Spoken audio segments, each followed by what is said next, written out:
Petra, welcome to the program. First, let's just note how historic this ruling is. Brazil has a long history of coups, but I believe this is the first one where someone has been convicted of trying to perpetrate and plot one. What is your reaction to that? What does it say about the judicial institution as a whole in the country? Well, it is a very historic ruling. I would say the most historic ruling in Brazilian history. And it is great that Brazil just succeeded where America failed, bringing a former president that tried to assault the democratic institutions into trial and condemning him. And as you said, Brazil never tried the military for the coups. They did several coups, the last one in 1964, that lasted 21 years, and in which none of the military were punished for their killings or their torturous acts. So it's a civilizational threshold for Brazil. For viewers who haven't been following so closely, what exactly has Bolsonaro been found guilty of? For conspiring for a coup that, if successful, would have prevented Lula from assuming power as president, and would also have killed Lula, his vice president, and the Supreme Court Justice Alexandre de Moraes. He, together with Bolsonaro, top military generals were also condemned because this coup attempt was actually printed in the presidential office.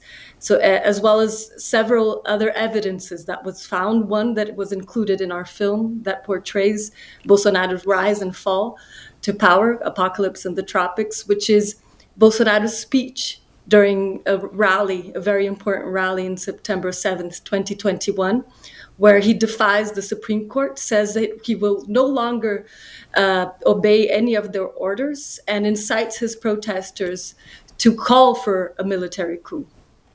So that speech is used as evidence by the prosecutor. And what we found in our film was that while he was making that speech, there was a pastor who was his close ally who was actually mouthing his words, a pastor who was very close ally to Bolsonaro and actually a mentor, a political mentor, that recently investigations have also shown how he was trying to manipulate Bolsonaro as to how to respond to Trump. And we know Bolsonaro has denied all of these charges and says he had no information, no role in planning this coup. They're planning to appeal as well. He says there was a conflict of interest, that one of the judges actually used to represent President Lula. But with only one judge on this panel siding in his favor or against these charges, the likelihood of an appeal actually being successful are very low. Do you think he will, at the end of the day, spend much time behind bars, though? Well, it's hard to know. What is happening in Congress right now is that Bolsonaro supporters are trying to articulate an amnesty, a forgiveness for all those involved in the coup attempt. But now I think it is unlikely that that perspective will be victorious, and that he will serve time in prison, at least until the next election. I don't know exactly for how long.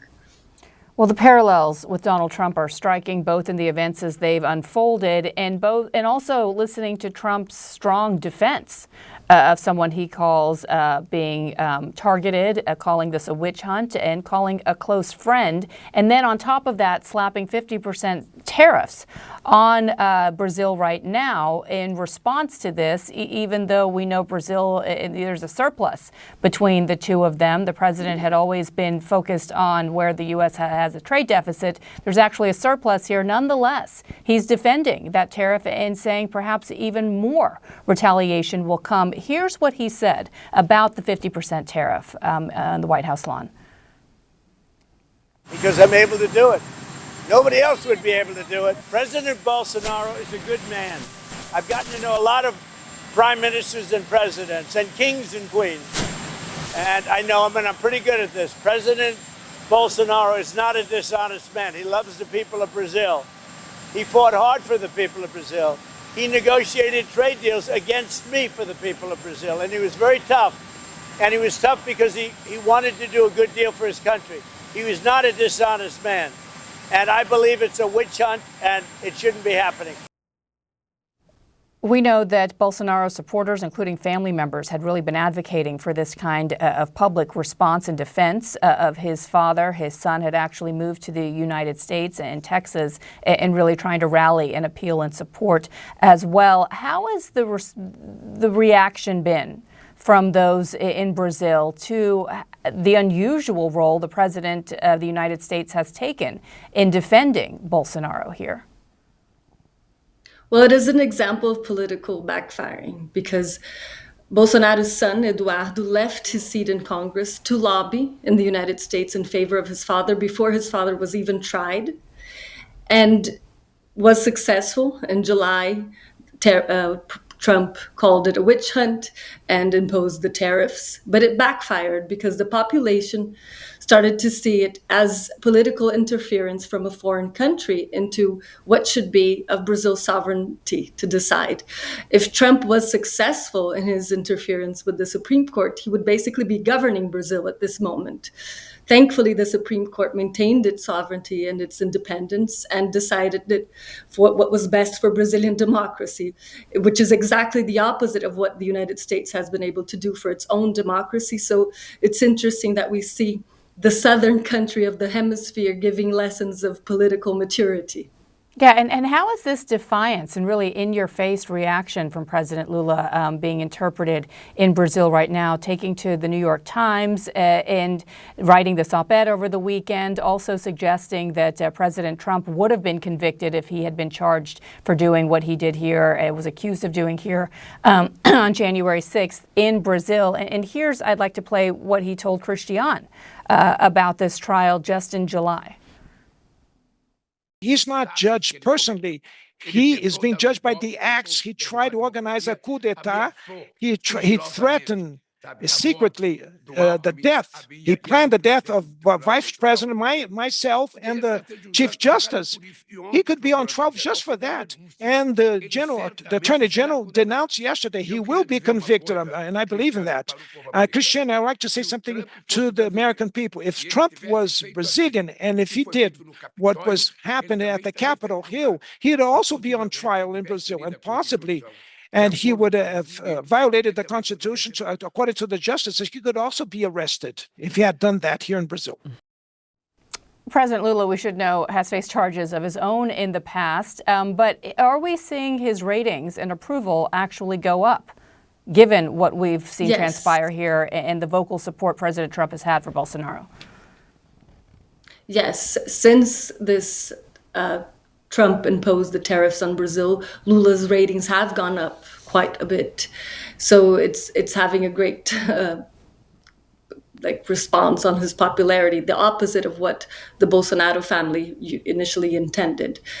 And Eduardo Bolsonaro, Bolsonaro's son, who was a possible successor for Bolsonaro once Bolsonaro will be in jail, is also having his popularity melt as he's being seen by many as a traitor for the nation, a traitor for the nation's interests. That's interesting because Bolsonaro still commands a loyal following, and obviously his future in politics has likely, the door to that has likely been closed. He's banned from running again until 2060. He'd be over 100 years old at that point. Nonetheless, it is a very divided country, and he still has a large group of supporters. So what happens to them now? Well, there are many governors at this moment that are competing to become Bolsonaro's successors. Bolsonaro has at least 30% of loyal supporters in the country. And so all these governors are competing into who defends more the radical far-right speech at this moment. And it's interesting that Brazil has been responding with force to this radical far-right speech in a moment where we see so many liberal democracies under threat by these very speeches. So I hope Brazil can become an example in the future and in the present for how can we respond to this populist fever of our times. Will Bolsonaro play a role as sort of a kingmaker in handpicking, perhaps, who that successor would be? Definitely.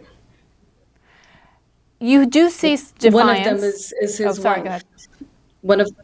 One of them is his wife as well. That is, and the pastor we portray in the film is a possible successor as well, Malafaia. I know right now we are seeing a show of support and defiance from Brazilians in the face of the American response here and this conviction. But we do know that the United States has threatened additional retaliatory measures, the Magnitsky Act against one of the judges here, perhaps even more economic sanctions against the country and tariffs. Are there concerns that this could really have an even larger economic impact for the country down the road? Perhaps countries like China and other BRIC nations may say that they will come to their aid and be a better partner, but putting actions to those words seems to be a bigger hurdle. Yes, I mean, we're all apprehensive about how the United States will continue to react to our democratic processes, not just in the present moment, but in our election next year. And some of these interferences are invisible. They happen through social media. They happen with payments that are under the carpet. So I think as citizens, we should all be very vigilant for what will happen to Brazilian democracy and if our next elections will be fair and will not have international interference. You mentioned the pastor who you chronicle in the film as well. Can you talk about the role of religion among Bolsonaro's supporters?